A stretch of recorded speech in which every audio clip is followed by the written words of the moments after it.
Welcome everyone. आज के इस नए टॉपिक में आप लोग सीखने वाले हैं, यदि आप coal mines provident fund organisation का pension state bank of India में प्राप्त करते हैं तो आपको प्रत्येक साल के नवंबर मंथ में coal mines provident fund organisation से कंटिन्यू पेंशन प्राप्त करने के लिए लाइफ सर्टिफिकेट सबमिट करना होता है। यदि आप इस फॉर्म को नवंबर मंथ में बैंक को सबमिट नहीं करते हैं तो आपका पेंशन रुक जाएगा दोस्तों। और जब कभी इस फॉर्म को बैंक को सबमिट करेंगे उसके बाद ही आपका पेंशन पुनः रेगुलर आ पाएगा। ये समस्या आए ही नहीं कि आपका पेंशन बंद हो दोस्तों। इसके लिए आपको समय पर नवंबर मंथ में ही इस फॉर्म को बैंक को सबमिट कर देना चाहिए। बता दूं गाइज, यदि आप कोल माइंस के अलावा किसी दूसरे स्टेट या सेंट्रल लेवल में जॉब करते थे और आप पेंशन प्राप्त करते हैं तो उसका लाइफ सर्टिफिकेट फॉर्म दूसरे टाइप का होता है, जो कि आई बटन में आपको शो हो रहा होगा दोस्तों। ये फॉर्म केवल उन पेंशन धारियों के लिए है जो कि पहले कोल माइंस में जॉब करते थे और वहां से अब वो पेंशन प्राप्त कर रहे हो। तो चलिए इस फॉर्म को सबसे पहले आप लोगों को दिखाते हैं ये फॉर्म किस प्रकार का होता है। देख सकते हैं दोस्तों, coal mines provident fund organisation का लाइफ सर्टिफिकेट फॉर्म कुछ इस प्रकार का होता है, जो कि आप लोग देख सकते हैं। तो गाइज, मैं अब इस फॉर्म को फिलअप करने बताऊंगा और इस फॉर्म के साथ क्या क्या डॉक्यूमेंट लगने वाले हैं और बैंक में इसका क्या प्रोसेस होने वाला है, इसको बाद में जानेंगे दोस्तों। तो गाइज, यहाँ पर आप लोग देख सकते हैं मैंने इस फॉर्म को कम्प्लीटली फिलअप कर लिया है।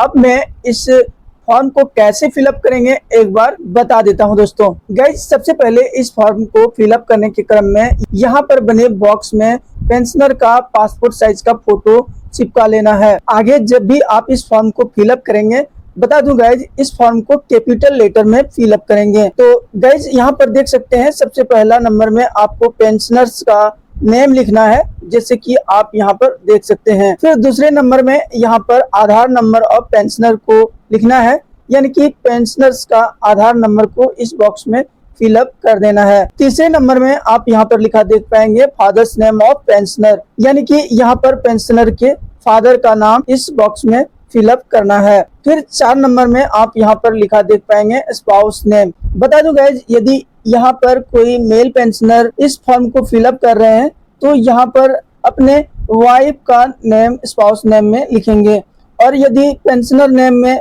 फीमेल पर्सन हो तो यहाँ पर अपने हस्बैंड का नेम स्पाउस नेम के रूप में लिखेंगे। और 5वें नंबर में स्पाउस आधार नंबर को इस बॉक्स में लिखेंगे दोस्तों।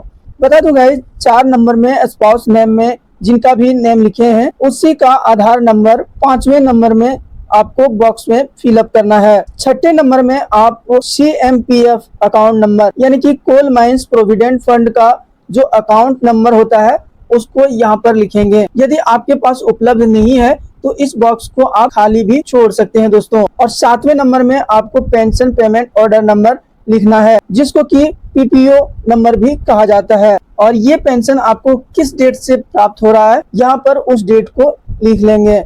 यदि आपको ये पता नहीं है तो इस कॉलम को भी आप खाली छोड़ सकते हैं। आगे आप लिखा देख पाएंगे details of pension sanctioning authority CMPF regional office region. Guys, ये आपका पेंशन किस कोल माइंस प्रोविडेंट फंड से आता है उस रीजन का नेम लिखना है। अगर झारखंड में कोई भी व्यक्ति कोल माइंस में जॉब करते थे तो उनका रीजन धनबाद अक्सर होता है दोस्तों, और अन्य किसी राज्य में जिस रीजन से पेंशन प्राप्त करते हो उस रीजन का यहाँ पर नेम लिखेंगे। ऐसे यदि आपको नहीं पता है तो इस बॉक्स को भी आप खाली छोड़ सकते हैं। 8th नंबर में सेविंग बैंक अकाउंट नंबर को लिखना है जिसमें आपका पेंशन प्राप्त होता है, तो यहाँ पर इस प्रकार से अकाउंट नंबर को लिख देना है। 9th नंबर में पेइंग बैंक का नेम लिखना है, किस बैंक में आपका ये पेंशन आता है उस बैंक का नेम यहाँ पर लिखेंगे। फिर उस बैंक का ब्रांच कौन सा है उस ब्रांच का नाम यहाँ पर लिखेंगे दोस्तों। फिर उस बैंक का IFSC कोड इस बॉक्स में इस प्रकार से लिखना है। आगे आप 10वें नंबर में देख सकते हैं mobile number of the pensioner, तो यहाँ पर पेंशनर का मोबाइल नंबर लिखेंगे। और अल्टरनेटिव मोबाइल नंबर में यदि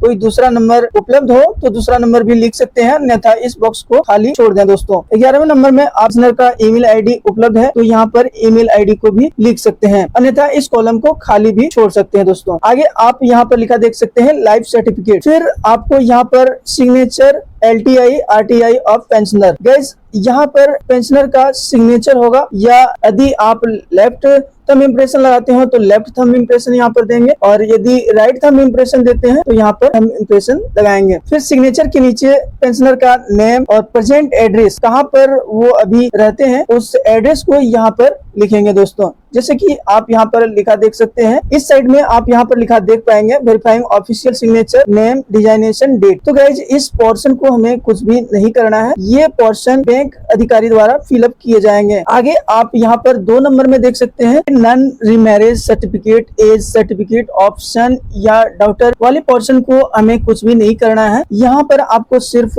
सिग्नेचर या थंब इम्प्रेशन लगाते हो तो थंब इम्प्रेशन लगा देना है, और यहाँ पर प्लेस और डेट को लिख देना है जिस दिन आप इस फॉर्म को सबमिट कर रहे हो। बाकी इधर कुछ भी फिलअप नहीं करना है। आगे अब बताने वाले हैं दोस्तों इस फॉर्म के साथ आपको क्या डॉक्यूमेंट देना है। बता दो गाइज, इस फॉर्म के साथ डिजिटल लाइफ सर्टिफिकेट, जो कि आपको किसी भी कंप्यूटर दुकान जहां पर ऑनलाइन कार्य होता है वहां से इस डिजिटल लाइफ सर्टिफिकेट को निकलवा लेना है, जो कि पेंशनर की मदद से वहां पर निकाल लिया जाता है। उस डिजिटल लाइफ सर्टिफिकेट को इस फॉर्म के साथ अटैच करना है। साथ ही पेंशनर का आधार कार्ड, पैन कार्ड और PPO बुक का जेरॉक्स कॉपी। पेंशनर के डॉक्यूमेंट के साथ साथ आप अपने स्पाउस के भी आधार कार्ड को साथ में जरूर ले आए।